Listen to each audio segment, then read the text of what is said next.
The boss over at Netflix, who was on hand when they signed that giant deal with Marvel Entertainment, talks about the bad experience he had working with Marvel Entertainment, because at the time he didn't realize that Marvel Entertainment and Marvel TV were not Marvel Studios or even really controlled by Disney. And yeah, he slams them, and he confirms everything we heard as a rumor.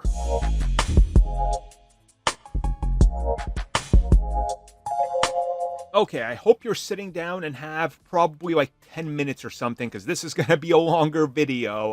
I know some of you like these, some of you don't. Hey, it's whatever. But this is going to be a video where I really got to get into it and talk about everything, because this is fascinating.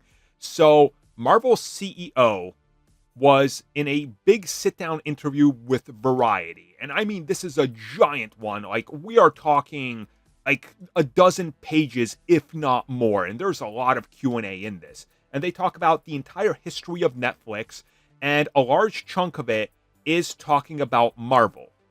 And this is truly eye-opening because it confirms a lot of what we heard, but never had confirmed.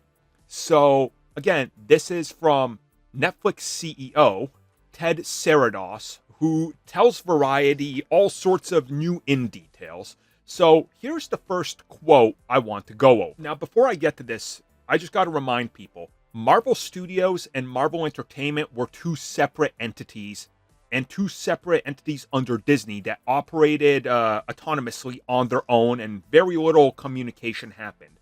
And Marvel Entertainment operated with ABC, which was a sub of Disney, and they were producing the stuff for Netflix, with Netflix's money being counted partially, and then, of course, having the ABC shows published or streamed by Netflix. They were the distributor. So that's to set the stage for this. So here's the first thing he said, and I quote, "By far, our Marvel deal in 2013 was the biggest deal in the history of television.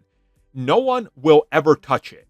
We committed to 5 original seasons of TV with no pilots, 13 expensive episodes for each show centered around one character, and then a crossover season. Ultimately, we learned a lot about the entertainment business on that deal." So if you guys don't remember, it was Bob Iger with the mayor of New York and the CEO of Netflix in 2013 announcing that big deal on a press conference in New York, in a public location. It was a big deal that made jobs available in New York by the thousands during the production of every show. Brought in a bunch of money, and it was huge. And shooting in New York is not cheap.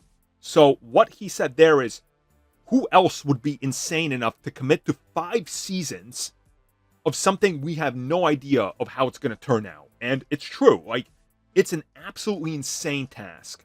But what we're going to talk about next is truly what shows you how Netflix learned from this. He says, and I quote, "Our shows, we are dealing with the old Marvel Television regime, which operated independently at Disney.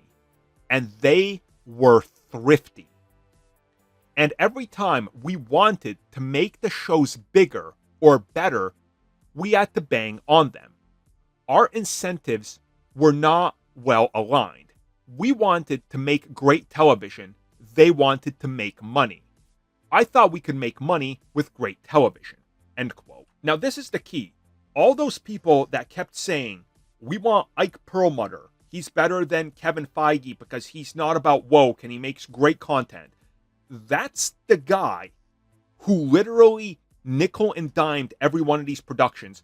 Iron Fist, they weren't allowed to do stunt training because that was going to be costing more. Luke Cage, they had to substantially cut down budgets of locations. Daredevil, the whole reason the first season doesn't have a suit till the end is because they didn't want it. And then Netflix was the one that knocked on their door, was like, we need a suit for Daredevil. He can't just wear this black thing. This confirms to you that they were just nickel and diming, which is something we heard, which is why they got people like Scott Buck to work on these shows and some of the worst shows they had, because he was the master of do it quick, do it cheap, and try to just sell it as something it's not. And clearly, it showed. And then he adds, you want to work with people whose incentives are aligned with yours. When people are producing for you, they're trying to produce as cheaply as possible. My incentive is to make it as great as possible. That's a lesson that I took forever. As a producer, what Marvel didn't spend, they kept. So every time we wanted to add something to the show to make it better, it was a fist fight. End quote. Again, so a reminder, Disney paid ABC and Marvel TV, Marvel Entertainment, and Netflix co-paid, and it was a joint production. Now, take note of this. Every season was supposed to be $50-ish million. We've known this for a while. Reportedly, only one season of Daredevil got even close to that. Because any time, any amount of money was not spent, that got to stay in Marvel Entertainment's pocket. AKA the people like Ike Perlmutter and Jeph Loeb and the people that were working on those shows. They did not want to spend extra money because they could just pocket it.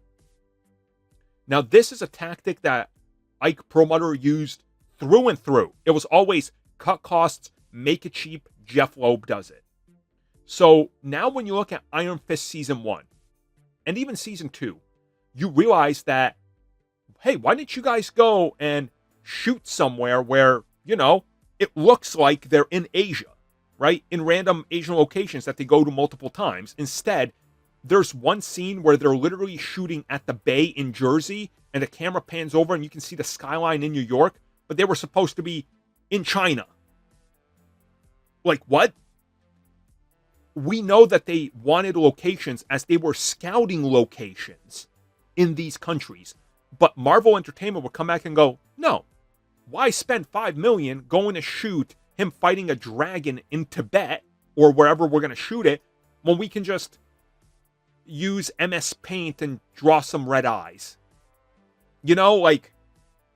This is why fundamentally Kevin Feige hated Marvel Entertainment and was like, look, guys, if these guys don't pick it up, I'm going to walk. I can't deal with them because they also took these characters from us, locked them away from us, and said, yeah, you can't use them. Because they're a different entity under Disney that Disney didn't understand what they bought when they bought Marvel and signed that deal. Absolutely insane how this was allowed to happen. But hey, at least now everything's in-house at Marvel Studios, so let's hope for the best. Thank you for checking out that video, and thank you for your continued support. Feel free to like, share, subscribe, do whatever you will, and if you're so inclined and would like some additional content from us, which includes unfiltered content and bonus discussions, we do offer exclusively in our member section. We hope to see you there. So thank you for watching, and have a good one.